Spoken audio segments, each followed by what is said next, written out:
TikTok, it's time to rock. Welcome to the show, folks. Welcome to the ranking of the tracks on the channel. It's been a few weeks since we've done a ranking of the tracks episode, Brad. So we're back in the hot seat, brother.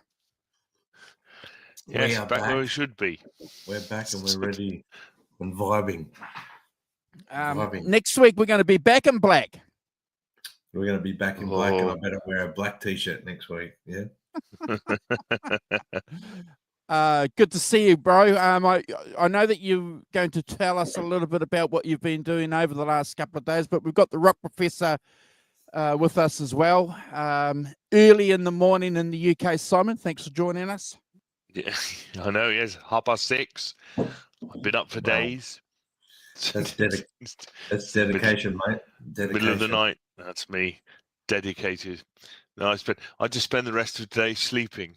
Go back to bed. Resting, napping. Yeah. Exhausted after an hour and a half's work.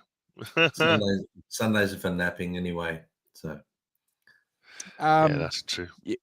Good to see you, boys. I suppose what we should do, we like to do this, don't we? We always want to remind people that we've got friends that have joined us on the channel over the last couple of weeks, in particular John ZD351 been on the channel with us, and Carl has been sojourning with us during the midweek shows. So we want to do a special shout out to those guys for hanging out with us, Brad and Simon. Yes, going back to your roots. Going back to your roots, talking about the Rolling Stones. You and Carl talking about the Rolling Stones. When I first came across you, that's what you did, pretty much. It was talking about the Rolling Stones a lot. Yeah, those shows. If you go way back, when Andrew had a dark beard, or no beard actually, he was Mr. No Beard then, and then it's him and Carl talking about the Rolling Stones. Yeah, it was called All Things Sticky Fingers. The All Things Sticky Fingers show. There we are. That's what you should rename it, Andrew, instead of the Carl and Andrew show. Sticky Finger Boys. The sticky. And thanks, Brad, for jumping on to last Wednesday. Jumping on. Thanks, bro, for hanging out with us for a bit. Always a pleasure to see you guys with us in the chat. And we look forward to finishing that segment off. We've got 2 more shows. We're going to do Mick and Keith, and then we're going to put the Rolling Stones to bed for a little while. Yeah. You got to find another band to do it for next. We're going to be coming up to that Christmas break, and that weird busy time of the year, Brad and Simon. So yeah, I suppose that sort of puts us into a position to remind people too that we are tracking down towards the end. And we'll be having our Christmas show, so we'll look forward to be doing that live. We'll do that for about 6 hours. Well, maybe 4 or 5 hours, maybe 6 hours. Who knows, Brad? And Simon, we'll get some people in to join us, won't we? As ever. Yeah. Be good, guys. Be great. And and it's always good to see Carl on the channel and John. So yeah, well done. Thank you, guys. Yeah. Well, so it's part of the thing, isn't it? We have a community channel and get people to come on and get people to come and do stuff with us, which is great. Well, I think that's what it should be for, in many ways. Yeah. So it must be that time of the year, obviously, because this is the time of year, guys. I don't know about you, but in your Instagram feeds and in your Facebook feeds, you're probably seeing re-releases of albums. Jimi Hendrix, Paul McCartney's come out with a new book discussing Wings. So, it's all that stocking filler stuff, Simon, that people want orders for. And that's not necessarily a bad thing, but it's always a good time of the year. There's a good pick of things to to be looking at, and I've downloaded the Kindle version of Paul McCartney talking about Wings, and I've started that, and that looks really interesting. You know, important part of his life. Yeah, big part of his life too. Yeah, you're right, bro. Yeah. Yes, just kind of deliberately anti-Beatles, as kind of, you know, definitely, you know, with definitely having Linda in there, you know, because, you know, they were a couple, and that's how it works. Yeah. And the anti-Beatles band. I'm going to answer a question from the chat now. You're going to be impressed by this. Gret Zeppelin says, there is an England and a New England. There is a Mexico and a New Mexico. Is there a Zealand to a New Zealand? And the answer to that is yes, there is. Yeah, and in Holland. Yeah, the 13th largest island in Europe. There we are. So, Gretch, great question. And yes, there is. So we were named after a guy called Abel Tasman, who discovered New Zealand and Tasmania, and he charted part of Australia as well, Van Diemen's Land. That was Tasmania, and Tasmania is named after him too, Brad. So yeah. So go Abel Tasman. No, I saw Tasman, a man with many lands. Van Diemen's Land. There you are. Is that the U2 song? The U2 song called Van Diemen's Land on Rattle and Hum. And let me tell you that I am proud to be a New Zealander. Born one, and I'll die one. Thank God for that.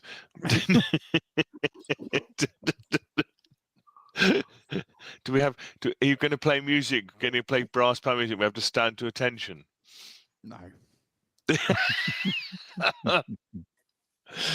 Well, talking about, I suppose we should say that it's 2 days. It's Remembrance Sunday in the UK this week today. So my apologies. We normally celebrate that. Yeah, well, to be honest, it only just occurred to me because it's not clearly until Tuesday. But it's Remembrance Sunday, so we should put in a reminder for all those people who died on the battlefields of World War I, World War II, and especially other world wars, so that we're still free. Hats off to them. Yeah. 100%. Doing the 2-minute silence on Tuesday. Not that it's very difficult, but it's still be doing it. Hey, Alan, did they have electricity in Tassie back in 1998? Running water. Did they have plumbing, Alan, in Tassie back then? Brad can't remember. He's too young. Now the reason why I've said that is years ago I did a course with a plane load of Australians. They came over, and anyway, there were a few guys from Tassie guys, and Brad. I wasn't drinking back then, but these guys were drinking at Top Shelf and stuff like that. And they were giving these Tassie lads shit, bro. You know, they were, and it was all good fun. They were saying, have you guys got like tar sealed roads now? Have you got, you still got goat tracks? Yeah. And so I've just always remembered that. So when I meet someone from Tassie, I just... Did you have hot and cold running water? For the record, I didn't live in Tassie. It was my parents did. I didn't. Good on. Yeah, you would, mate. You wouldn't. No, you wouldn't have lasted there without hot water, bro. Mate. Hey, that hair needs products, Brad. That hair needs products, man. You'll be doing What well, it's a crop. It's definitely a crop, bro. Well done. See how mean we are to you, honestly. A plain load of Aussies, yeah. Yeah. Yeah. Oh, nice. Okay. Nice. Good. Cool. So Brad, Yeah. I got up, had a look at my social media links, and I noticed you were doing something last night. Yes, I went to watch Metallica with my good friend Nick and Dave. Ah. We went and saw Metallica in action. Obviously, a bit of a metalhead from back in the 90s and early 2000s myself. And, Metallica's always been one of those bands that, I sort of got into around the same time, Guns N' Roses and all that. And sort of relived some of my youthful days watching Metallica absolutely ball-tearingly tear the roof off Marvel Stadium last night. It was incredible, unbelievable. But if you haven't seen Metallica on this tour, make sure you do. That's all I'm going to say, because they were incredible, Andrew and Simon. And yes, got to see Kurt playing Greenie. Well, what I assumed was Greenie anyway. So, yeah. Yeah. Fantastic. Yeah. And Support. I got the t-shirt. Oh, yeah. wow. Look at that. Yeah. Look at that. And so I got the one that was the most tame out of the lot. Really? Yeah. Yeah. Well, if you have a look at some of their merch, it's pretty full on. There's a lot of darker themes in their t-shirts and stuff like that. So I thought, I'll do that. And I'm a bit of a retro guy, and I think the t-shirt I got is pretty retro. It's pretty cool.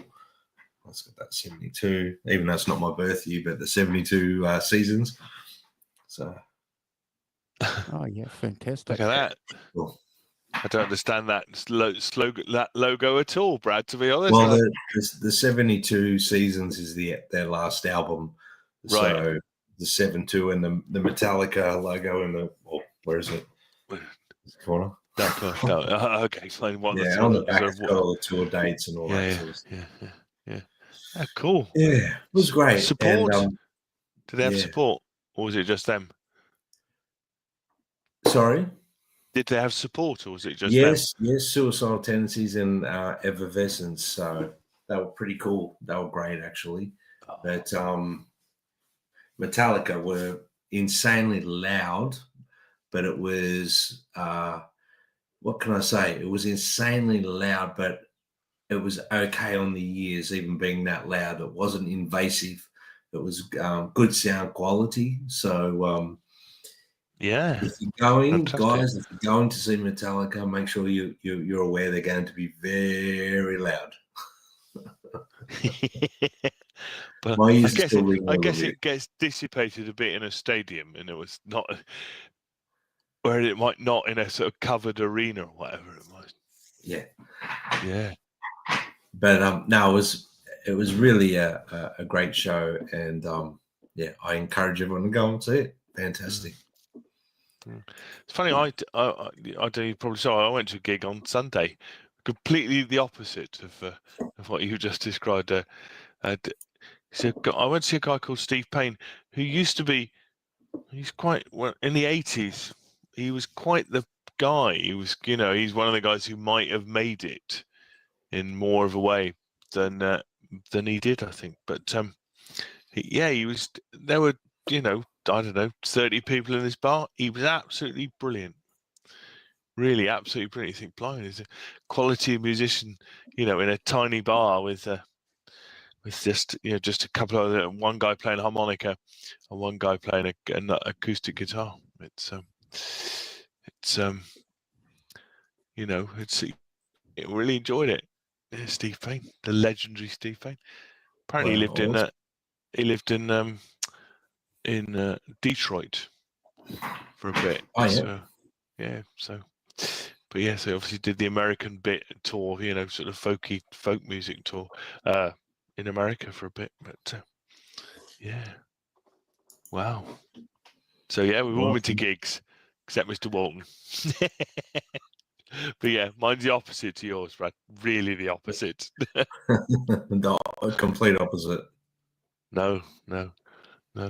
I did post a bit of one song they played. There's a fantastic kind of Spanish blues intro to it. The first couple of minutes, just Really, really good. Really lovely playing.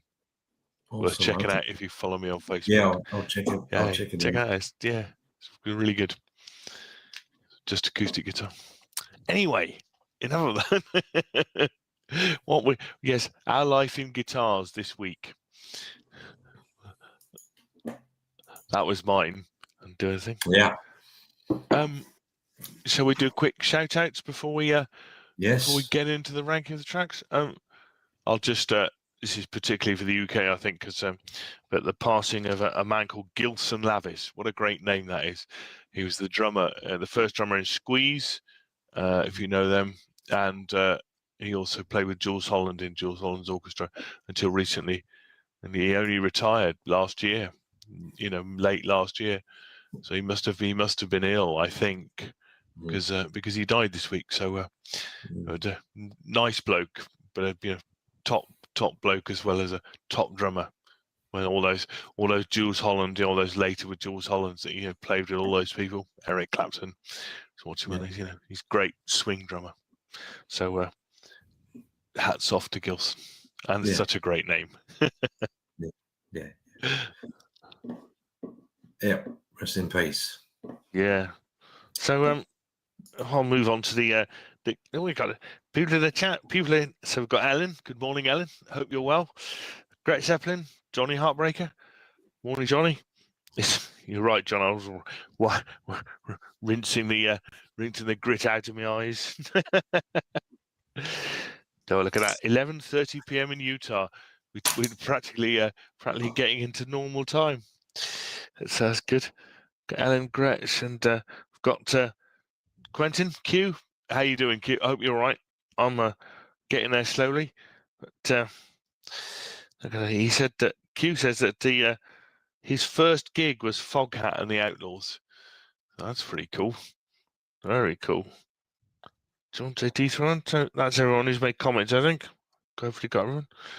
Good to see everyone. And 11 people watching. So that's cool. Thank you for joining us. Thank you, guys. And 21 thumbs ups. Could I say, people leaving thumbs ups on things before we even started, just very cool. Thank you very much for that, guys. That's big thumbs up. Yeah, really good. Yeah. So yes. So anyway, shall we?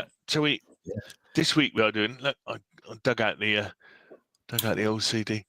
This is a bit of a reissue because I should pay more attention to. I just play the bloody thing and don't look and see what's I realised that it's got all manner of liner notes and all sorts of stuff. And I've utterly failed in any way, shape, or form to and some nice photographs of the band there as well.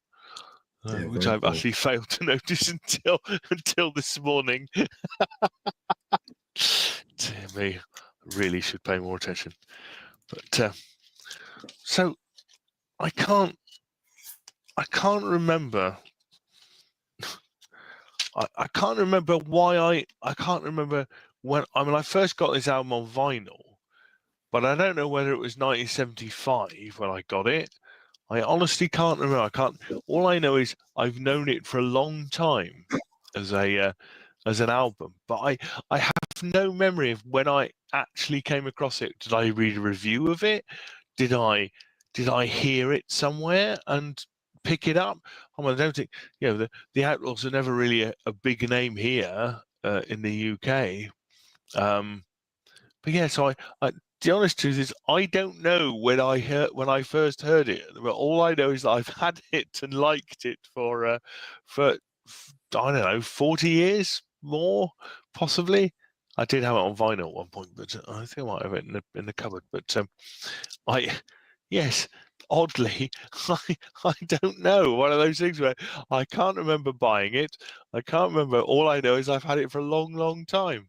And I had it on CD, clearly for playing in the car and stuff. I mean, I guess, have you guys ever come across it before? Andrew, have you come across it before? No, I've never heard this band before. Yeah. I'm not familiar with this album at all. Well, hopefully you listen to it this week. It's the first album we've ever done on this show where I've had absolutely no idea who the band members are, what the band is, where it came from, or any of its music. So that's saying something. Wow. Well, yeah. Mm. Brad, have you ever come across them before? I've heard the name.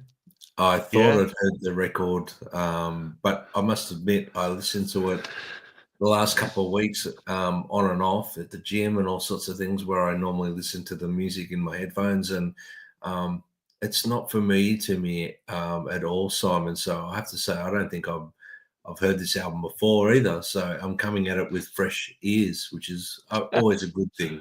Oh, well, Mm. I didn't. They Yeah, I weren't. mean, They definitely weren't successful here in Australia that I'm aware of. Anyway, well, they were never played on radio, and they were never something that people no, put on. Yeah, they Correct. might have been. They might have been Same here in New played. Zealand. No, yeah, no, not really. I'm not really here either because they didn't really. I'm there sort of. There's a sort of hit records off of doing where they had off of this album, but no, they never really got played in the UK. Or they may have been on sort of late night radios or whatever, rock radio. Somebody might have played a track of them. As I say, I don't have any recollection of why I decided to buy this album, when I decided to buy it. All I know is there it is, and it's been there a long time, and I've always really liked it as a record. But I hope you did too. Well, we'll see, won't we? Oh dear. I'm nervous. let's dive into it and see what If Andrew I think of it. if Andrew's never heard it, we're all in trouble. I will just do a couple of sentences on where they come from. But so they were formed in Tampa in Florida in 1967. So they've been going a long time. Again, their main thing is they always had 3 guitar players.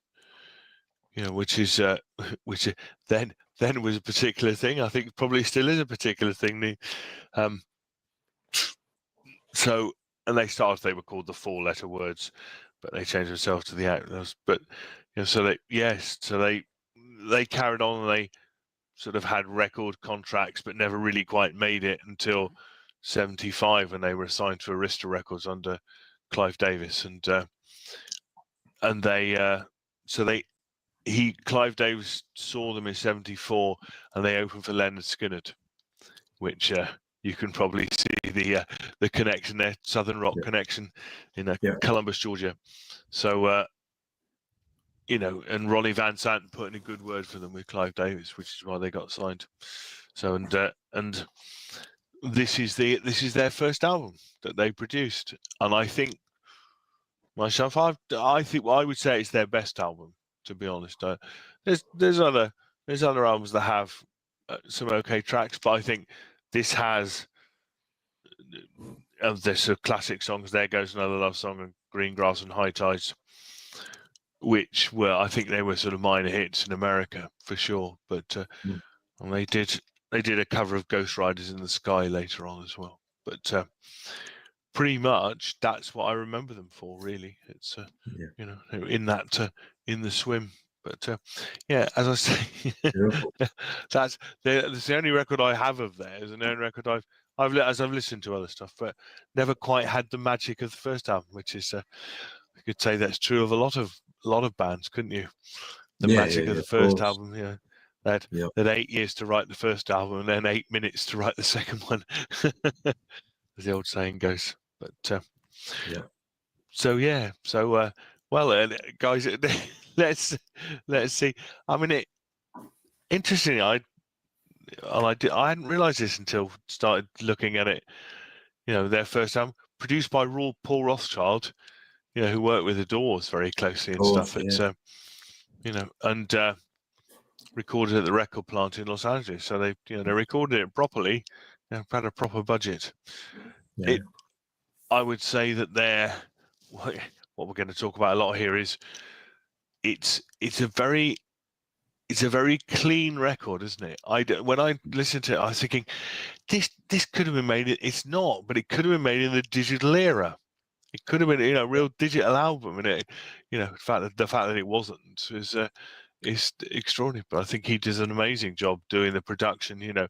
Mixing those 3 guitars, bass, drums, and the multi-part harmonies that they use a lot on this record. I think that he does a fantastic job of pulling all that together and making it work. 100%. So I think that and clearly their influences are the same as the Allman Brothers, Leonard Skinner, the Byrds, the Eagles, New Riders of the Purple Sage, you name them. There are lots of them in there with those, that very kind of country rock vibe and the multi-part harmonies. And anybody who's seen that brilliant backstage stuff of the Eagles singing just with one acoustic guitar, doing their harmony, was just similar thing.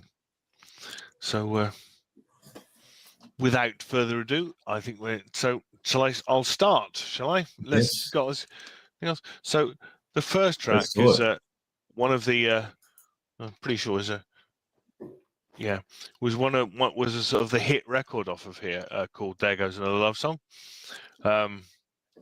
It kind of has it has 3 guitars which are quite neatly delineated. You have a rhythm guitar, a Les Paul, and a Strat. Hewitt Thomason plays the Strat. Henry Paul plays the Les Paul.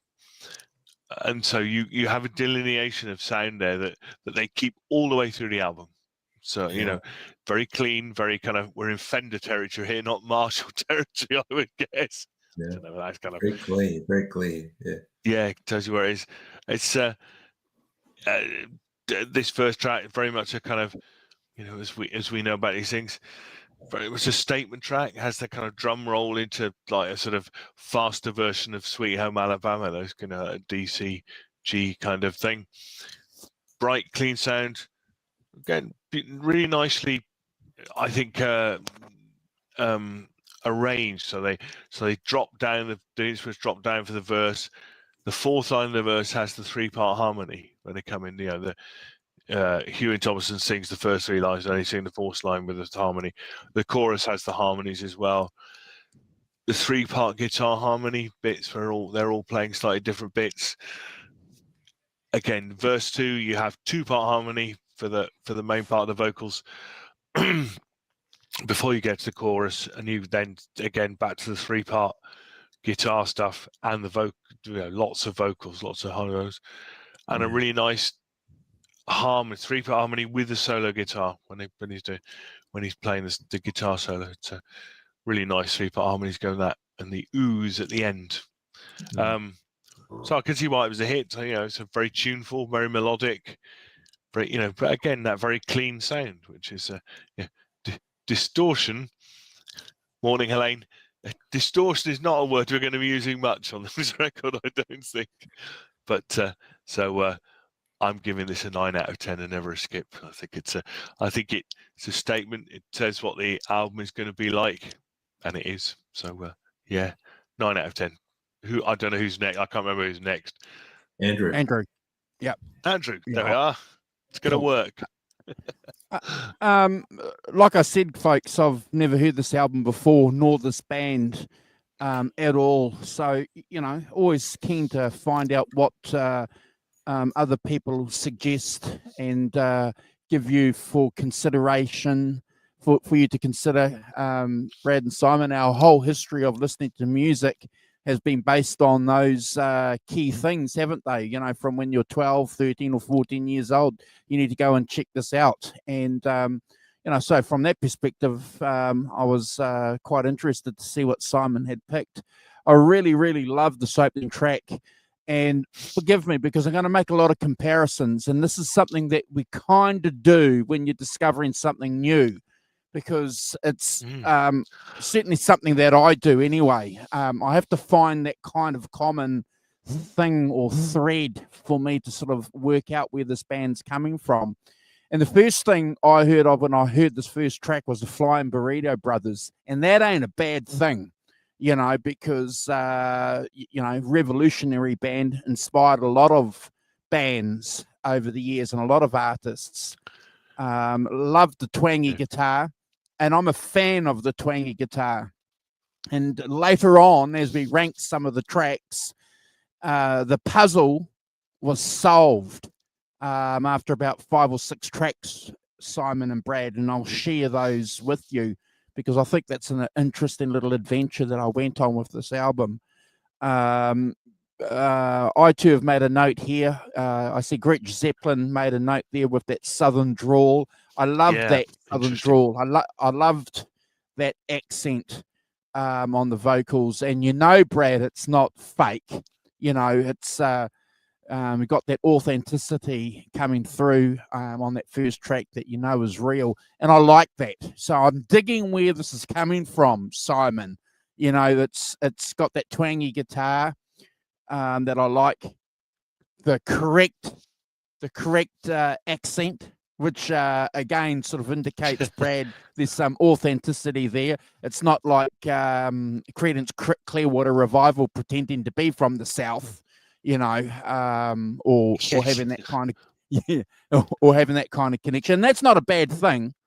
But yeah, I was blown away by the first track. I've given it 9 out of 10, and I'm getting warm. I'm interested in where this is going. I'm interested where it's going, Brad. So I'm going to hand it over to you to see whether it's hot, cold, or lukewarm. Well, gents, I think I'm pretty much in agreement with both of you on this one, the opening track. I think it's a great album opener. It's catchy. Instantly, it catches you. Again, I thought I'd listened to this album previously, but in listening to this album, I'm not as familiar with it as I thought I was. So that was a good thing, guys. And I think the song's very catchy. It's got that sort of hook to it immediately. Vocally, it's very clean, glides over that jangly rhythm, as you guys have alluded to, very smooth and effortlessly. I think the song walks a fine line between classic Southern rock storytelling and country twang for me. It's got a bit of everything in storytelling. The guitars are very tight and clean and melodic. You can tell that Rothschild really wanted to make everything breathe on this record. Every note of the guitar is there. Every drum beat, every accent, every bass line, everything that needs to be there is present and clear and clean, which is, I've always thought Rothschild was very good at doing that sort of stuff with the Doors. So the soloing, Simon, you alluded to, like the harmony stuff and all that. It's not an extremely long solo in comparison to songs to come, but it's a great solo, and there's plenty of stuff going on there. A lot more phrasing of playing as opposed to flashiness. And there's no surprises. This was their breakout hit, Simon. No. I think what it comes down to is straight off the bat, opening track, it's a breakout hit. It's definitely got appeal. It's got a lot of melody and a lot of catchiness to it straight off the bat. I too gave it 9 out of 10 and never a skip. Simon. Yes, absolutely. It is. You can see why it's a breakout hit, and you can see why you put it as the first track on the album, because it, as you say, does what it says on the tin, and you're going to figure out what you're going to get. So the second track is a bit has that drum again, a drum roll, drum roll into more of a bluesier riff on this one, a bit more punch to it. You've got the solo over the top, first one guitar, then a second guitar. Again, tightly arranged, really tightly organized. 2 guitars playing harmony, tight and clean into different parts as the intro to the verse. So, they've got different bits, putting it all together. Again, on this, the verse is a single voice, and the chorus is the 3-part harmonies. Which they do really well. And remember, this is 1975, kids, so they're doing real singing with no help. In it, like Bohemian Rhapsody, it's all done, going into a booth, singing it again, and I find it really, really good. There's some lovely 3-part harmony singing on this. in fact, on the whole album, and again, you've got a sort of chorus with 2-part harmonies and a call and response with the lead guitar as well. So you're mixing it up. Arrangements wise, 2-part solo. You've got, I think Huey Thompson starts off and then Henry Paul takes over sort of with his Les Paul, and you can definitely hear the difference between the two guitars. But again, even the Les Paul is not exactly cranking on the distortion. Not exactly in Metallica land on this. But again, and some lovely 3-part harmonies with and some call and response with the lead guitar. Again, I think a really strong second song that points out where we're going to go. 9 out of 10 from me. Never a skip. It's much to admire, much to like. Andrew. Cheers, mate. Jacob Fish, good to see you. Thanks for hanging out with us again. Ellen's given this 10 out of 10, and she gave 9 for the opening track as well. So well done. And she's never heard this album either, too. So she's with good company again. And not knowing this album. Song for you. Look, the guitars aren't crunchy at all. I've got that note here. But I get the feeling, listening to this second track, I get the feeling they want to be. I get the feeling that this album wants to go down there on this track. This is my first initial notes, guys, that I'm making here. So just I want to remind you, we're going on a journey here with my ranking, and I'm going to stick to it because I promise there's going to be light at the end of the tunnel. I love the vocals, love the polished vocals, and again, I say that in a positive way, and it has to be because these guys are singing harmonies, Brad and Simon. And if they're coming from a country background, which is clearly obvious, and again, Gret Zeppelin made a comment in the chat earlier, where there's elements of bluegrass. And, bluegrass especially has a lot of emphasis on 3-part harmony. You have to get that right. And if you don't, it just can fall to pieces. So, I'm digging where this is coming from, Simon. It's very much rooted in that tradition of that 3-part harmony. I love that.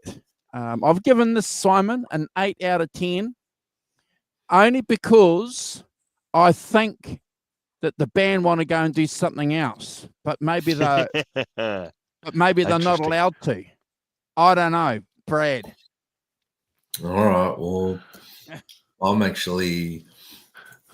I'm close to you guys on this one. I think it's a great opening riff, and I love the way the song starts off. It's got no cheese to it. It's very clean. It's open. Rings beautifully. There's some masterful guitar work. The harmony parts are worked out. Like they're not improvising. They're actually worked the guitar parts out. Yeah. It's the kind of tune I reckon you're going to play late at night when you're on the road with your elbow out the window, just cruising along. That's this song. Sort of gives me that vibe. Great vocals and harmonies. I'm still hearing Southern rock vibes here with that country sort of twangy sort of going on.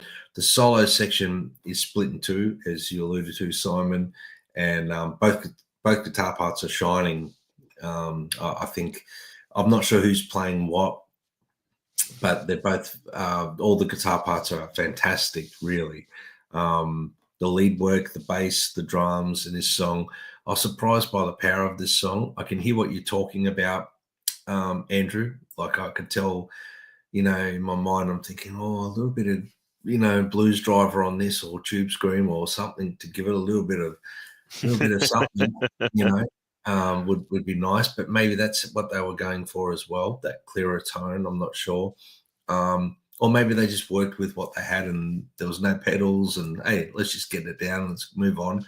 But I think it's a great little opening, great second track. Like the openings track comes in very catchy. This one hits you in the guts a little bit and just under the ribs. And I gave it 10 out of 10. Never a skip, guys. Simon. Wow. Yeah. So, I think that you're right. So, that thing when it, it's all there aren't in 1975. There aren't any pedals really. There's a bit of fuzz pedal, but that's not really appropriate here. But there's not really anything else in 1975. Is it wah wah? That's probably about it.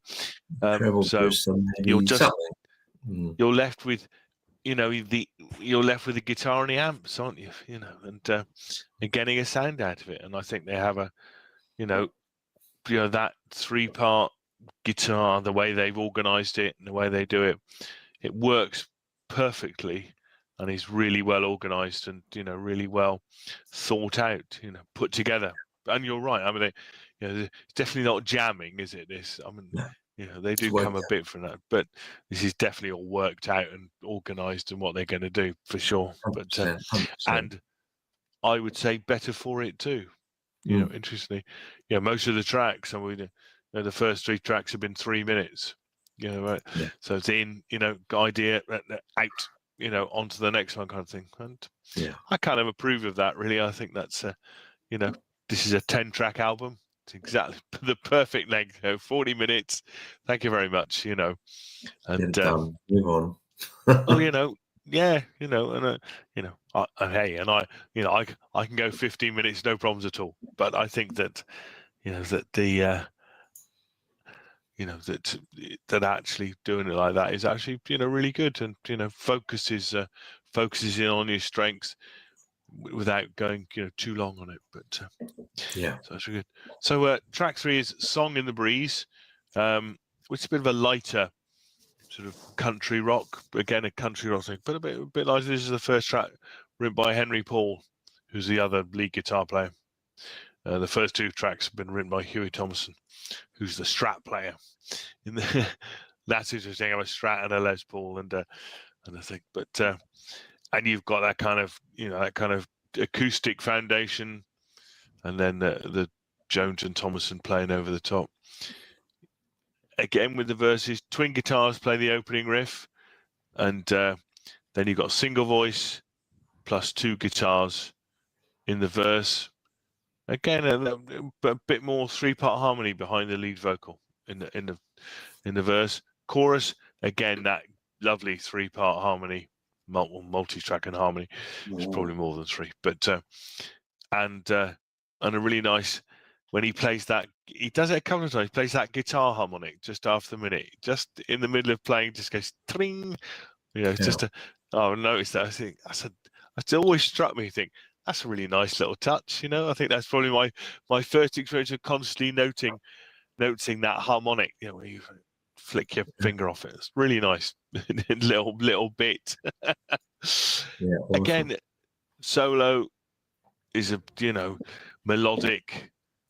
So very clean, lovely piece of playing. I think that that this kind of very clean, very melodic soloing is a fantastic. A lot of fast stuff. Some cool runs and things, and again, lots more harmonies, lots more of those multi-part harmonies they put together, and nice little 2-part guitar run to finish.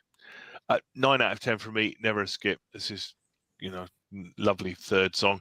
Bit lighter, bit of a difference, but it's all going to be fairly the same. There's not huge, interestingly, not huge sort of differences in the tracks. Bits of here and there, but I think it's a bit reasonably subtle. So 9 out of 10 for me. Never a skip. Andrew. Cheers, mate. Alan's given "Song in the Breeze" slow and easy pace, relaxing vocals, 8 out of 10. Guys, the first time I heard this, it reminded me immediately of Neil Young's "Helpless," but it just has a little bit more grit to their interpretation of the music that I'm hearing when I first hear this, and I like that. So it's starting to make a little bit of sense to me where this album's going. because the Outlaws initially I thought maybe it was going to be something like Waylon Jennings, that kind of country music, you know, where there's going to be the Telecaster Brad with a whole lot of phaser, you know, certainly a lot of Telecaster, but that's Telecaster in the traditional sense, going through Fender amps clearly. But it's starting to make some sense to me, Simon, where this is going in 1975. So this is bang smack in the middle of what's happening in music, with a lot of people who are heavily influential in the music scene. You know, again, I'm making the comparison to Neil Young, and in 75 he was hot. I'm digging it. I've given this 8 out of 10, and I'm enjoying where it's going, Brad. Yeah, I'm agreeing with you guys on this one. This one, for me, feels like suddenly we're riding more into like a country rock territory than the southern rock. It's got a little bit more of that country rock sort of vibe to it. There's an earthiness to it, honesty, the guitars front and center. You know, there's that galloping sort of country rhythm. That's why I think it's got that country feel to it. But it's got some breezy harmonies, which obviously Song in the Breeze, I reckon when you're writing lyrics, they've probably gone, oh, this is very breezy. We've got to come up with something that sounds like breezy. So, well, it's like they call me the Breeze, isn't it? It's like JJ Kells call me the Breeze, done by Leonard Skinner, is it? You know, 100%. The vocal tone is a little bit more leaning towards a folksy vibe than previous two songs. Nothing wrong with that. I think it's great. Gives the band a little bit more dimension. What else have I got? I think it's got that great open feel in the solo, and I think it's one of the good examples here. One of the best examples here of how the Outlaws could lean country without losing their edge. You know what I mean? But not taking anything away from the song. It's a great song, and I love that country feel in music anyway. I love it. It's got a country rock is something that I, don't listen to enough, but I enjoy it. I'll give this one 8 out of 10, gentlemen, and never a skip. Simon. Yeah, I mean, I think yes, it's interesting, Andrew. I think that Neil Young thing, that's a really interesting that's a really interesting signpost to this album, and some of his interests, and sort of following up on that kind of leaning a bit more towards that West Coast thing is the next track. It Follows From Your Heart, which is written by Billy Jones, who's the other guitar player, which has guest vocals by J.D. Souther, who's definitely in that Jackson Browne, West Coast kind of Neil Young, sort of country rock artist really. So there's definitely a connection in this song to more to that West Coast feel. And it starts off with an acoustic, so again we've got a slight difference in the feel and the vibe. Yeah, indeed. It's and you've got bass, then the electrics join in, and you've got a kind of bit more second, beefier rhythm guitars play on this, but a bit more heft to them. Again, the verses with the the high, clean vocals and things, and they're all great singers, great vocalists, and which I think is really important if you're going to do this. Three guitars, three-part harmony singing, maybe four actually. I don't know. Again, verses, and very much divided up into having a sort of verse where it's just the guy singing, and then the chorus has the intricate harmony vocals. Really nice solo, soaring, melodic, clean solo, and I think that melody and that is really important if you're going to play this sort of stuff. They're not pentatonic things. They're scales, and they're much more in that sort of country idiom of using scales, which I think gives them a melody and gives them a feels different to to your straight blues stuff, because definitely isn't that. Again, it's a bit of a lighter song. This I gave this a 9 out of 10 and never a skip. I find myself singing it, which is always a good pointer as far as I'm concerned. Andrew. Simon, I think I've made a mistake here. I haven't. I've lost my notes for It Follows from the Heart. You'll have to forgive me. I can't rank it. I'm sorry. I don't. Write on an envelope somewhere else. Bad luck. Yeah, fuck. I'm sorry, mate. I can't rank that. My apologies. I've got after the song that we've just ranked before, I've got Cry No More and then Waterhole. So you'll have to forgive me. I can't rank it. I'm sorry. You missed one. That's the first time for everything. My apologies. Other than I liked the song, I probably would have given it 8 out of 10. But yeah, certainly the fiddle certainly gave it that real authenticity that I liked, and it was the right place for it. So along those kind of tracks were my notes. So, I 8 out of 10, Brad. Bad luck, Blimey. Oh yeah, 3 parts. Well, I'll Brad. try and fill the void, Andrew. All right, let's move on, mate, really quickly. Track 4, I put a slightly softer tune. There's that country rock undercurrent again in the song. I pick up that, and the main reason also for that is the melody of the song. It's very countryish. Lyric, it's simple but strong, if that makes sense. Classic Southern rock ethos right here. It's got conviction. Great twang guitar tones. I put that. Melodic guitar solo. Acoustic tones are fantastic. I love a well-recorded acoustic guitar. I think it was really well done. Great vocal harmonies, and the melodies that I referred to earlier, they evoke a lot of emotion, which is fantastic. You always want to try and capture that when you're writing lyrics and putting a melody with the lyrics. You want to try and evoke emotion, and they've done it so well on this. I don't think it's the catchiest tune on the record, but a definite solid deep cut with a lot of emotional feel in this one. I gave it a 7 out of 10, gentlemen, and never a skip. Simon. 7? Yes. Is that a timeout? No.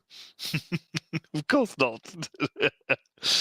It's really interesting doing it. I have this quite a lot where, you're ranking an album that was made 30 years ago or something, or whatever. You come at it completely, I've had 45 years of listening to this record, so it's a completely different experience, and, in fact, you've never heard it before, really.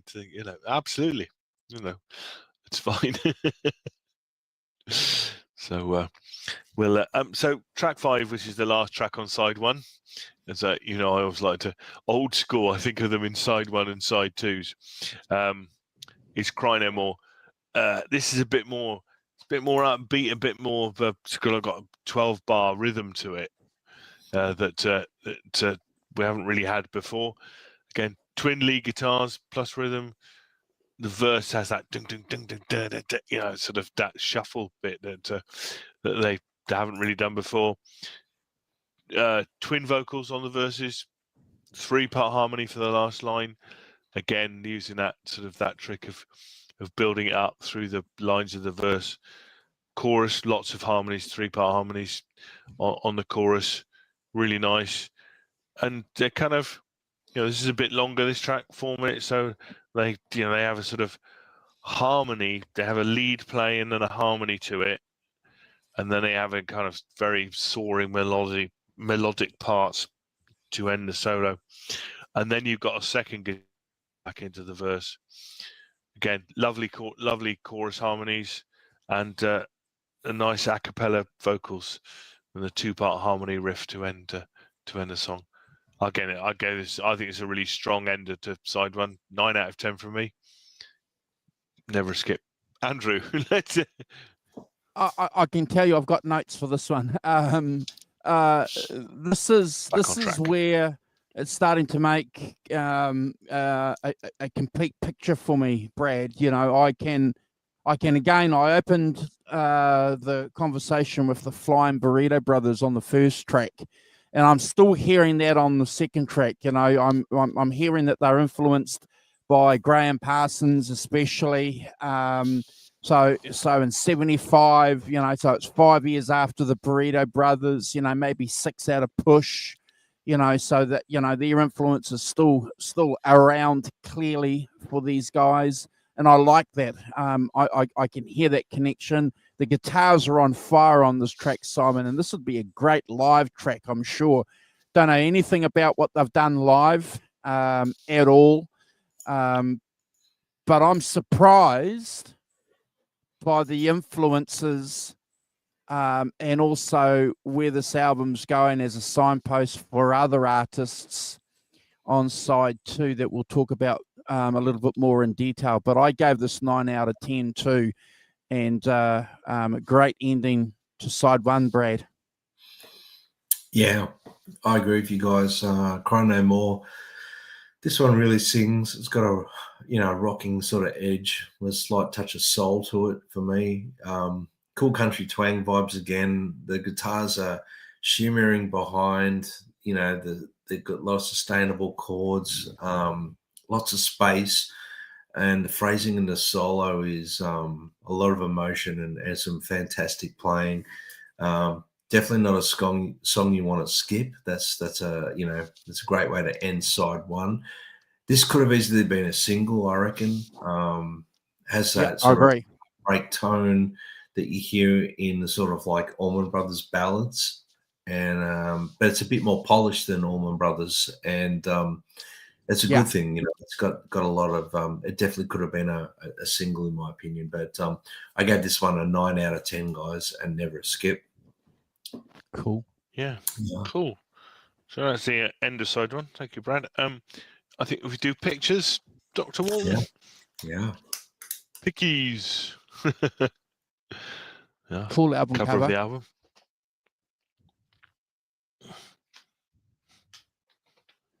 So that's a theme for a lot of these albums, you know, starting from Deja Vu, you know, back in 1970, Neil Young's albums, you know, Eagles, you know, that kind of Western country theme on display, clearly. Yeah.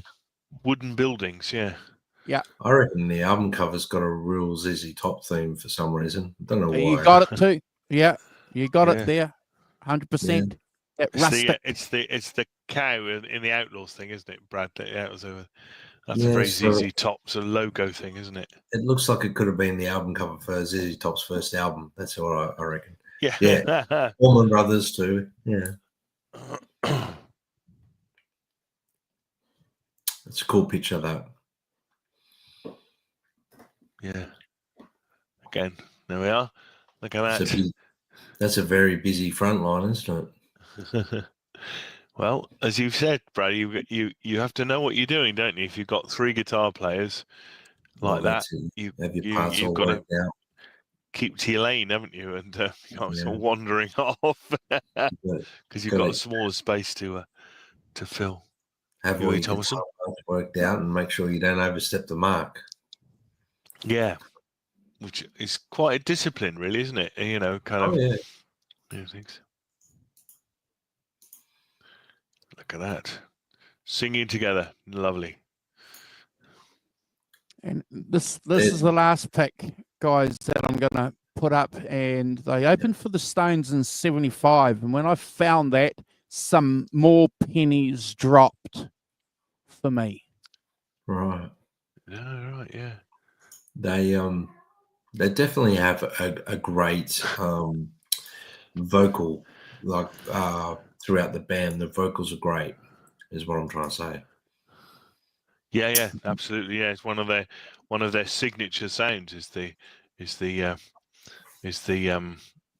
singing. I think absolutely, it definitely is. 100%. Cool. Thank you for that, Andrew. That's very good. Nice insights there. So cool pictures. The first track on side 2 is Waterhole. Major thing to say about this, it's only a couple of minutes long, but it's an instrumental. Interesting to start a side of an album with an instrumental. But basically, this is what I would call a sort of chicken picking, isn't it? It's chicken picking country. Lead figures all over it, tight harmonized lines with the other guitars. But really, it's that long tradition of the country chicken picking song. Instrumental, as I've said, really tightly played, tightly together, and I gave this an 8 out of 10, but not a skip. Andrew, Well, you might be in trouble there, Simon.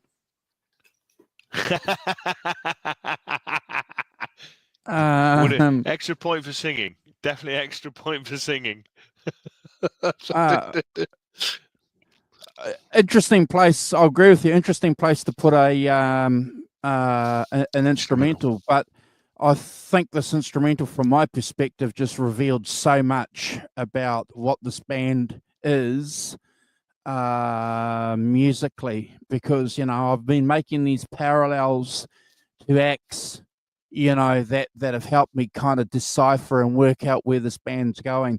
When I heard this track, I just thought of the Byrds. It's Sweetheart from the Radio, Clarence White with that Telecaster sound. B-bender. I'm going, yes, this is what this band is. Okay, so clearly influenced. And Simon, I don't know anything about the band, so the fact that you told me that their next album goes to the West Coast doesn't surprise me.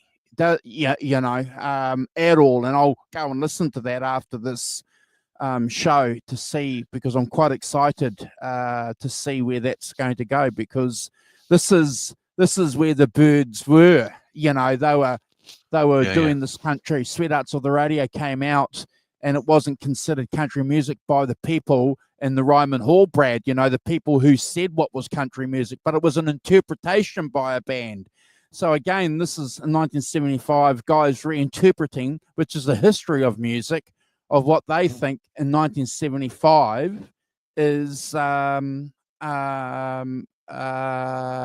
music. And they've also pinched, I think, elements of, to put it in that rock and roll context, from the Stones, because the Stones album, Let It Bleed and Beggars Banquet's got heavily influenced by the country music, Graham Parsons, and so I'm loving this album now.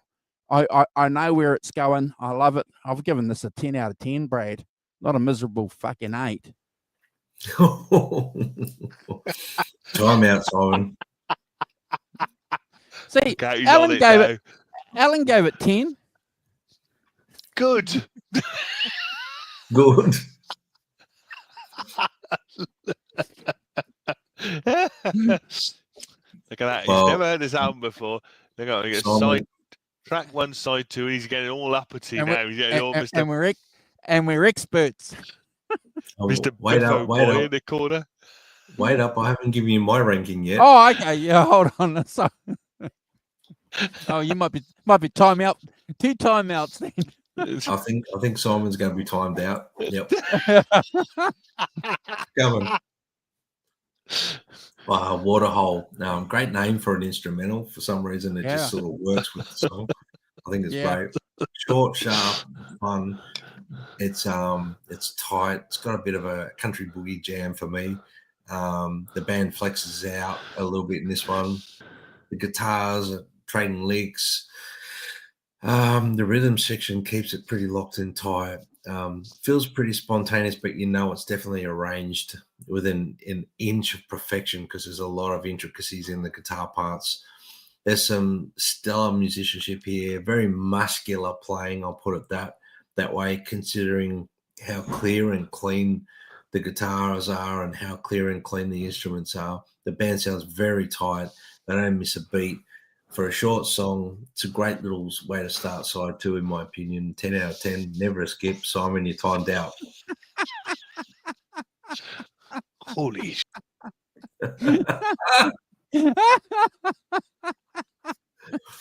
Oh. He's removed himself completely. He's spat the dummy. He's gone. He's gone. Oh my God. Oh, he come back. That's better. He spat the dummy. He's had enough. I go for a lie down. See, it's interesting what you say, Andrew, about how that Flying Burrito Brothers thing, Graham Parsons thing, runs through the Stones, and then the Stones had the Outlaws supporting them on that. You know, that Stones influence is absolutely, you know, not in that sort of country vibe, not overtly, but it definitely is there, isn't it? As a thing. I'm deflecting now. You see, that's a very good answer. Deflecting by outrageously low score. Anyway, enough of Still your a good cheek. score, Simon. Still a good score. But he's giving me a hard time. Yes. Helen says, Simon, we will teach you. I know, yes. You don't. You want to actually? Was it? You don't want to teach me. You want to learn me. We're going to school you. We're going to That's it, school you, Simon. Yeah. We don't want to teach them. We want to learn them. I bet nobody knows what that's a reference to. I might tell you at the end. Might tell you. Might not though. Keep you hanging on. So track 7 is "Stay With Me." Again, back to things. Again, it's kind of got really nice riff to start with, twin guitar riff to start with, and into much more of that kind of sort of almost the shuffle thing that country shuffle thing that they do. Really nice country guitar playing, verses, intricate harmonies, very lush as well, beautifully sung. Again, the harmonies in the chorus, it's become a signature. The way that they build the choruses and the way they put all that together, definitely a signature sound. Solo, clean, melodic, and I think the solos they played, have a beauty to them because of that clean melody stuff. That as I say, it's not sort of dirty pentatonic stuff. It's a clean, melodic, and I get a lot out of them. I think they're fantastic. And again, very tight, 3 minutes 30 song. Keep it focused, keep it tight. Verse, chorus, solo. Couple of choruses at the end, and some nice harmonics just to keep me entertained at the end. 9 out of 10 for me. Never a skip. Andrew, just give me 2 seconds, Simon. I'm just doing a little. Okay, so I've just put a note here in the chat and a link to a video of a guy who I'm sure I've been following. This guy called Dave Gleason for about 8 years. He still plays music. You can follow him on Facebook. He hasn't recorded anything for a long time. But when I heard this song, Brad and Simon, I immediately thought of Dave Gleason's Wasted Days. And I thought, this is a guy in a contemporary situation who is clearly, evidently to my ears, inspired by this band, by this song. And there's an old saying that there's nothing new under the sun at all. So, and then obviously who inspired Gleason as well? He talks about Buck Owens and the Bakerfield sound. So I'm hearing that too, Simon. So, and Brad, I don't know what you guys think of that link, but again, these guys are, I think, in interpreting that that music, which is still strong in 1975, and to the point where it's inspiring guitar players and musicians today.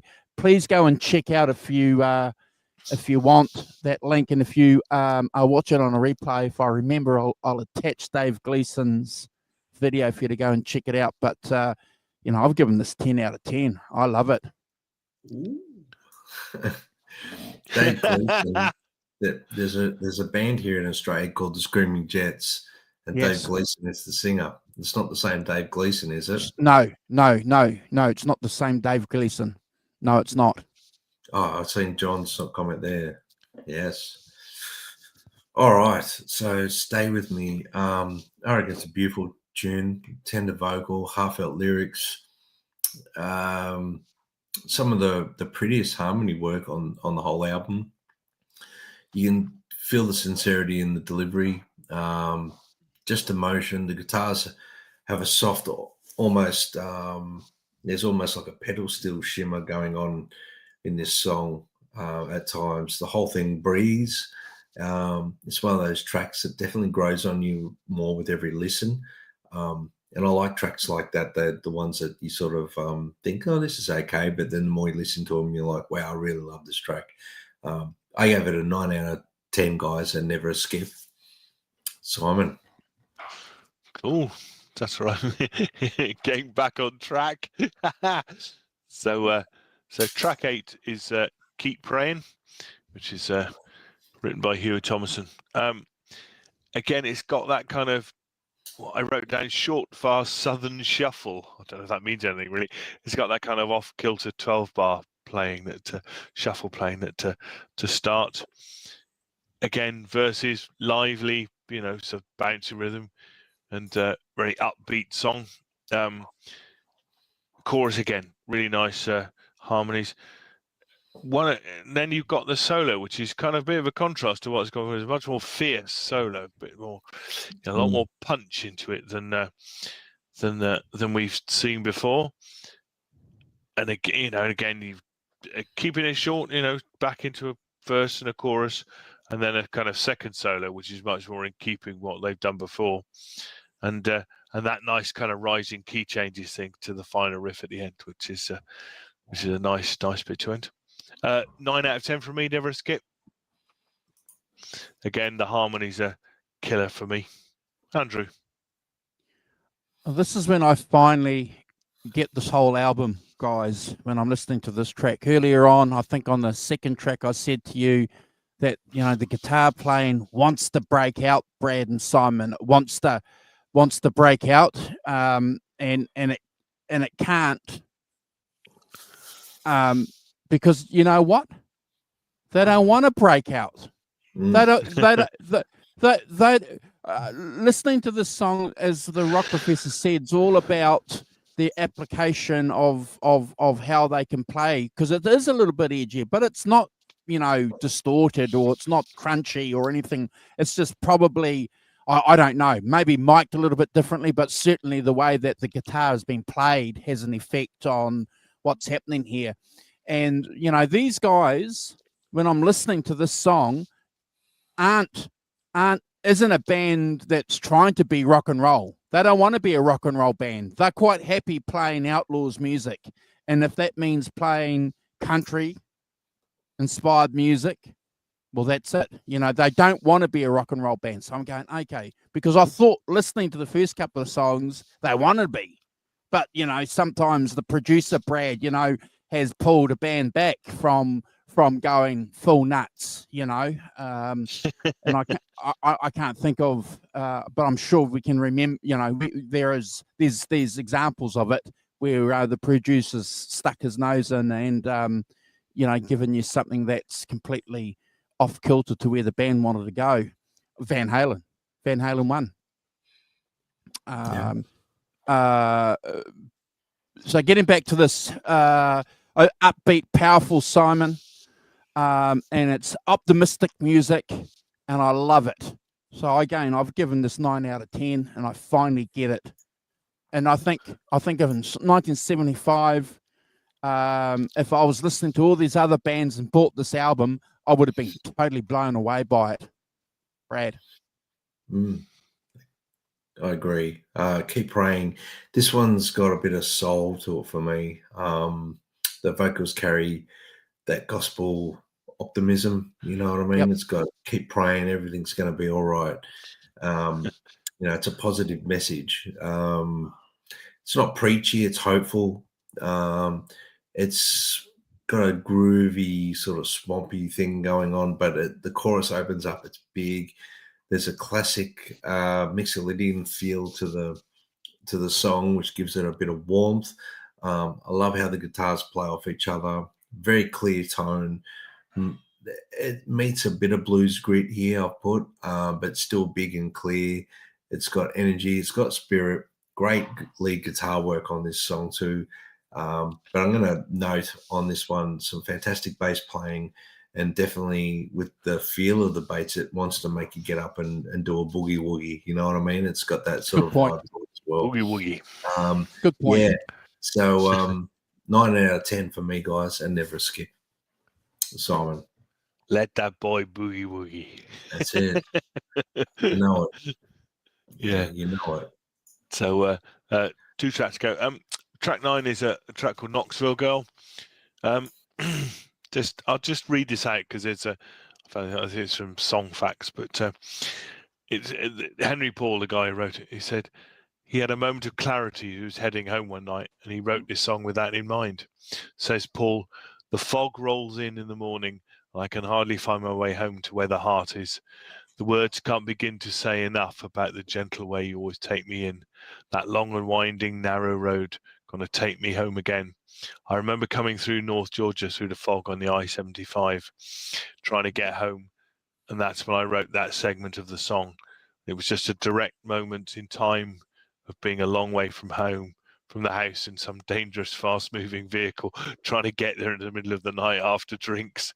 It was weird. It was a very dangerous life.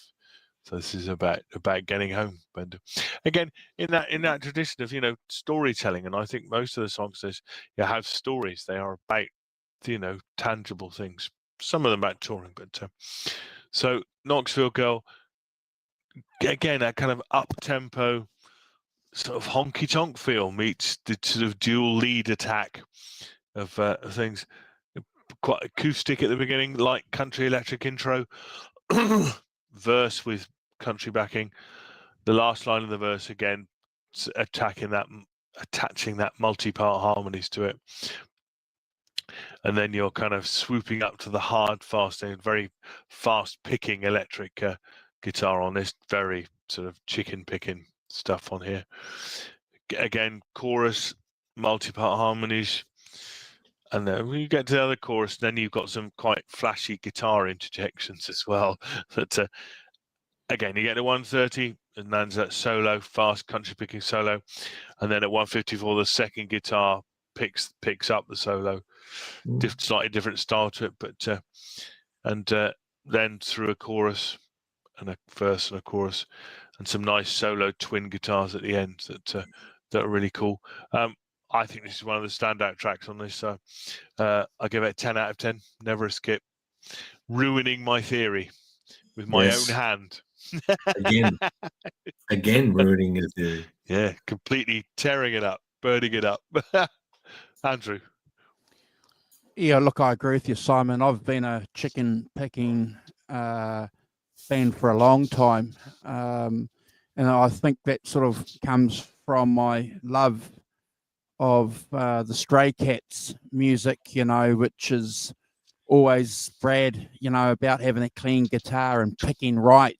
Brian Setzer is a master at it. And you go and look at these guys over the years, these chicken pickers, Brad Paisley, for example, these guys are incredible what they can do, and they don't hide behind distortion, Brad and Simon. If they make a mistake, you're going to hear it,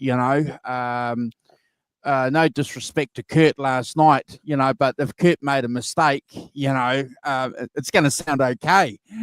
Hey, listen, Andrew, just on that note, he made a fair few mistakes, but we won't go there. Yeah. Yeah. From our Mount Olympus of perfect playing that we always do. Kirk Hamlet, what were you like? But it was still brilliant. So yeah, anyway, fine. Sorry to interrupt. But I've always been inspired as a guitar player by chicken pickers, and I've had a lot of conversations with guys over the years, Simon, about them, and I stand in awe of them when I watch them on YouTube and I listen to them because, Danny Gatton, and Roy Buchanan, as examples of these guys that were just incredible. And again, isn't it cool to see that a band called the Outlaws in 1975 are doing that? It's just a big part of this kind of music. It's a classic country vibe, and that's what it is to me. I love it. That authenticity is there, and I keep talking about that. There's nothing fake about this. And these guys were competitive with their picking. You guys know this for a fact. It was like the blues guys. The faster you were, the better. And if I could blow Brad away because I picked that song faster, well, Brad's buying the beers. I'll buy them anyway. Yeah, that's right. But look, I was blown away by this track too, Simon. I agree with you. I think, I'm certainly digging where these guys are at, and they could have gone anywhere with this album. If this was their first album, they could have gone down the rock route, and they would have been fantastic. They could have gone down the Allman Brothers route, Brad. I can hear it there, but it's not there. It's not there, obviously, but they could have. They could have gone down the Leonard Skinner road too. So that's why I'm interested to see. Again, I don't want to bore you guys to see where that second album went. But Simon, I've given this a 10 out of 10 as well. I just think it's incredible. Love the authenticity, bro. Brad. Yeah, look, guys, I'm on pretty much the same wavelength. I don't want to sort of bore everyone with exactly the same notes here, but I think this shows their roots, this song. You know where the music's coming from. Like we said, Andrew, that's what I've got my notes here. You hear respect for the tradition of what they're into, but they're playing it the way they want to play it. The harmonies add that eerie calm over the grimness of the song. Chilling, beautifully done, awesome guitar work, that country feel, the chicken picking, trading solos, harmonies worked out. The band tight, feels like they're having a lot of fun. Again, very worked out though, and very organized with the guitar parts. And for that reason and that reason alone, it's worth 10 out of 10 and never a skip. Well done. Yeah, for sure. Yeah. So the last track on the album is the epic Green Grass and High Tides, which is their tour de force. I think it's their most defined epic song that they do. Clearly decided they needed something sort of long and things. So just a couple of notes before I get into the structure of the song. But basically, you can hear if you listen in the stereo, you can hear Huey Thomason on one side and Billy Jones on the other side playing the good things. It's very clear on this track. The two on the Huey Thomason in the left channel and Billy Jones on the right channel, which is really cool. So it's worth listening to, as Andrew says a lot on here. It's worth listening to on headphones because you get a very clear definition of the thing. So, according to Huey Thomason, he said he wrote the song in St. Augustine, Florida. We went to a cookout on the beach and everyone forgot to bring their guitars. I was standing by the ocean and there was a breeze and the words kept coming to me. It was all about the rock stars I liked that had died and had come back and were playing a show just for me, like Jimi Hendrix, Janis Joplin, and Jim Morrison, and clearly more. Another interesting thing is that Henry Paul told Songfacts that it's not about marijuana. This song, it's and I'm sure Andrew picked this up. It's the title is an inversion of the Rolling Stones' High Tides and Green Grass. So they just inverted the title. So I think, and as I say, Thomason said, I think it's a manifestation of that title turned in reverse. And written for those rock and roll luminaries from Janis Joplin to Jimi Hendrix. So it's Thomason's particular look, Brian Jones, lyrical look at rock and roll legends, and you can see that in the lyrics. It's a thing. So I mean, it's 10 minutes long and probably longer live, but starts off with that very slow, dramatic, arpeggio picked guitar, which is, and tremendous, it's very dramatic, and the full band come in playing, adding to the drama, and then they speed up. So, and again, there's a kind of tempo changes, and there's a lot of dynamics in this track. Then you get to a verse, three guitar rhythm attack, which is quite something if you could do it.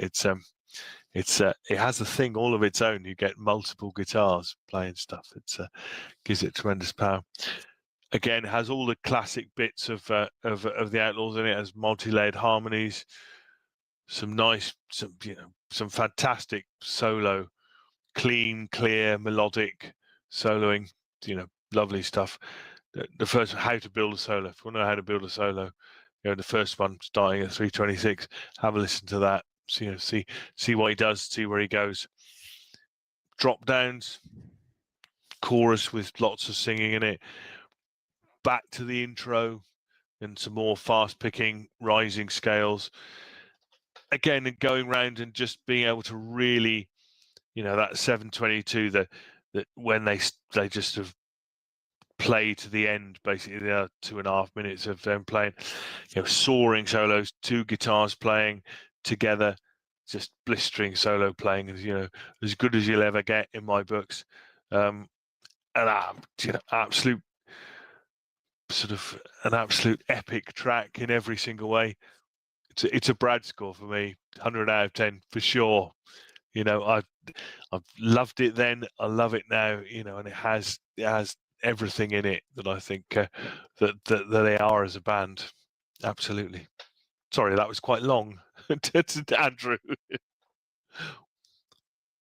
Yeah, well, this is definitely a diamond for me too. I've never heard this track before ever in my life. I did some research, and I won't bore you then with the details, but I think the connection to the Rolling Stones is really, really important for this band and where the song is going, because despite the band, Brad, paying homage musically, to the country foundation of the individual players in the band, they're also paying homage to rock and roll, and after all, who's going to be buying the albums in 1975, Simon?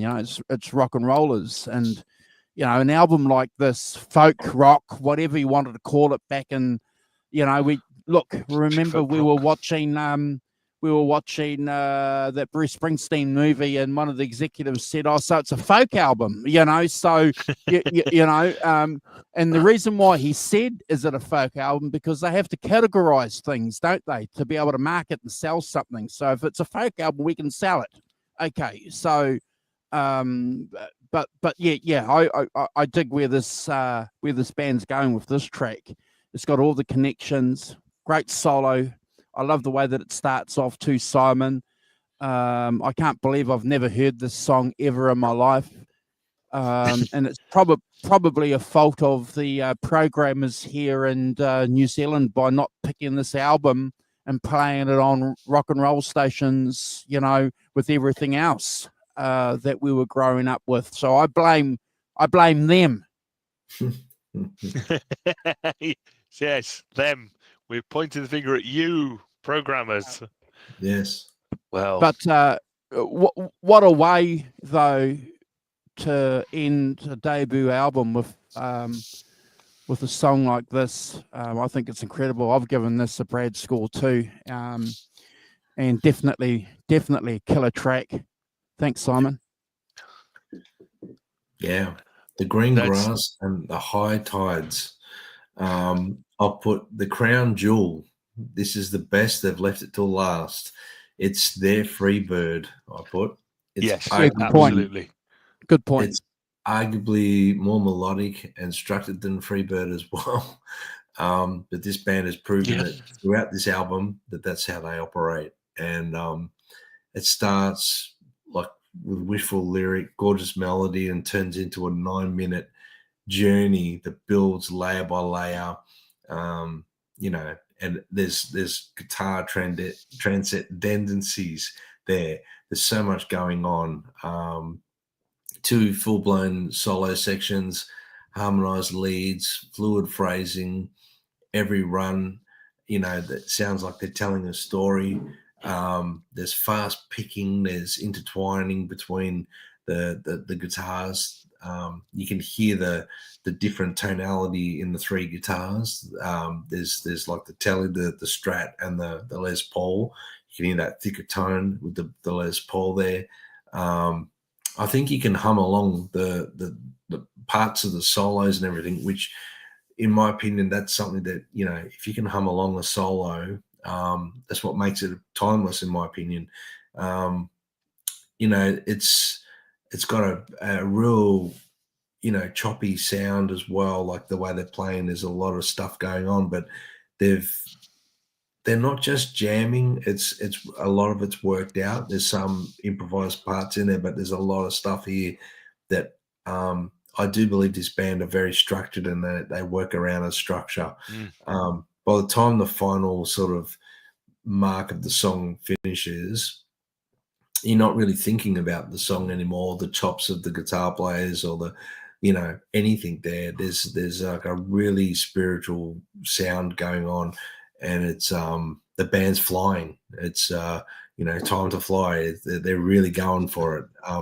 Fantastic drumming, bass playing, and the guitars. Well, no contest, in my opinion. It's one of the great Southern rock sort of epics that's ever been recorded, and I'm glad that Simon, you picked this album, because of, you know, I'll be putting this song on again and again and again. I've given it 100 out of 10, and never a skip. No, I think you're right. It is a great song, and it's, you know, it's one of those great Southern rock things. And you hit the nail on the head with the comparison to Freebird. I mean, absolutely. But See you, John. You know, cheers, John. Take care, mate.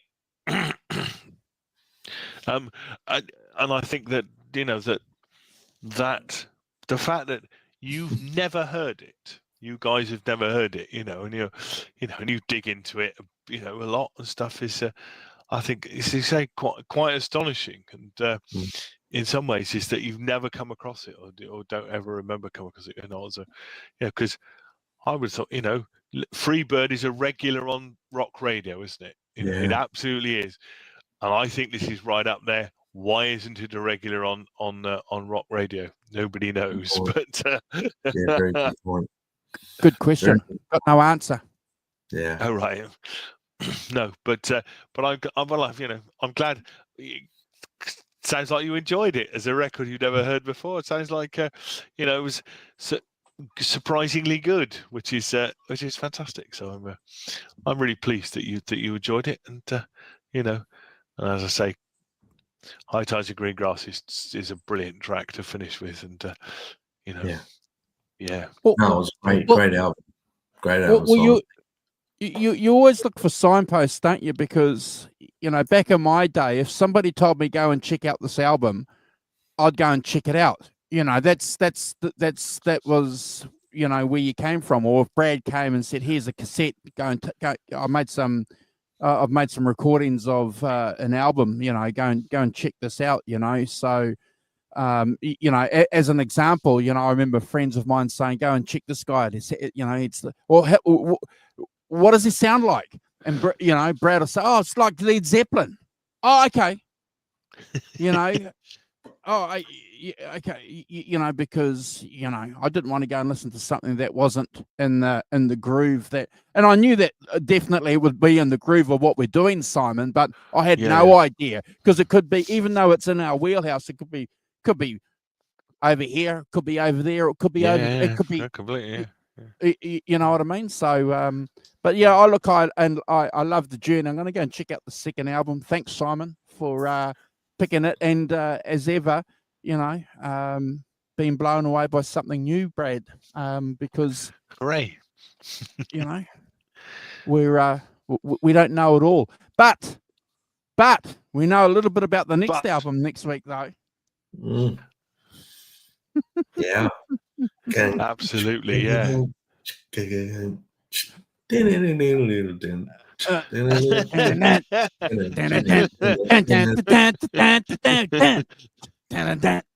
wait.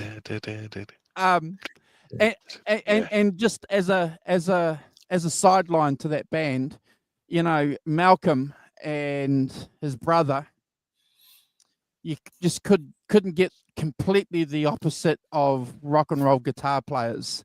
You know, Malcolm Malcolm was a teetotaler, just used to drink tea and smoke, was never out. Yeah. But You know what? But you're right. Two halves of the same coin. I mean, absolutely two halves of the same coin. It's more like two people playing one guitar part. You know, two halves of one, isn't it? Almost like that to fit together. Yeah. You know what's really cool about them? We won't go on about now because we've got next week. But I'll just say this: Malcolm and Angus, they're both lead guitar players. Like Malcolm is a phenomenal lead guitar player as well, but you wouldn't know it because he just plays rhythm in that band so well. I think there's a few songs in the early days where Malcolm played the lead on, and Right. I'll do my homework. I can't remember what they were. Maybe when he was playing a Strat. When he was playing a Strat. John might know. I can't remember, but what songs they actually were, or someone in the chat might know. And John, yes, no one got my reference to Time to Fly, but that's okay. I'm used to that. Sorry, it's very early here. That's all good. It's all good. Timed out. Wait, yeah, timed out. You need a banner, Brad. Never mind subtle reference. You need a bloody banner. I'll get it then. Yeah. So yeah, we'll leave all that to next week, and we'll talk about it then. But yeah, there is Malcolm was a phenomenal lead guitar player, a bluesy lead guitar player. Like 100%. I just about got bloody and smacked in the face when I said that to a couple of guys back in the day. I said, I love this album. You know, and the guy is so bluesy, and they turn out, what are you talking about? He's not blues guitar. I said, I'm not saying he's a blues guitar player, you dum-dums. I'm saying he's inspired by it. And you don't know what you're talking about. Yeah. I'm pretty sure Malcolm, there's a couple of early tracks that were recorded where Malcolm was playing lead guitar on, I think. But I'll have to do my homework there because over the years that's sort of pushed out of my brain. And that's when he was playing a Strat. When Malcolm was playing a Strat. Okay. Yes. Yeah. Well, tell him not to. Anyway, gents, right. Andrew, you we got a boogie? Yeah. So just thought we got a boogie. I've got someone biting my ankles. Simon, thanks for picking that album. It was great to go through. Good. I'm glad you enjoyed it. So introduce you rock to something and roll. new. Thanks rock and roll, everyone please, if you haven't. Great comments and stuff in the chat. Team, thank you so much for all of that. And we'll see you next week for another obscure album. Yeah. If you haven't already subscribed to our channel, please do, and we'll subscribe back to you. We appreciate it. And if you want to become a channel member to join us, we've got a couple of levels there. If you want to come on board, you're more than welcome to. We appreciate it. We're going to cruise. We're going to say goodbye to everybody. Does the Rock Professor want to do a quick shout out? So do a quick shout out. I'll do a quick shout out. Yeah, we should. Ellen. Thanks, Johnny. Johnny Heartbreaker. John ZD351. Gret Zeppelin. Do I miss anybody? Jokerfish as well. Morning, Jokerfish. Thank you. Helene O'Hara popped in to say hi. Thanks, Helene. Hope you're good. Guitar Talk Universe Q. Hope you're progressing nicely, Q. But, that's good. Gretch. John ZD. Ellen, of course. Yeah, I think that's everyone. Thanks, guys. Great to see you. Have a great week. Take care. And we'll see you next week for the baddest rock and roll band in the world.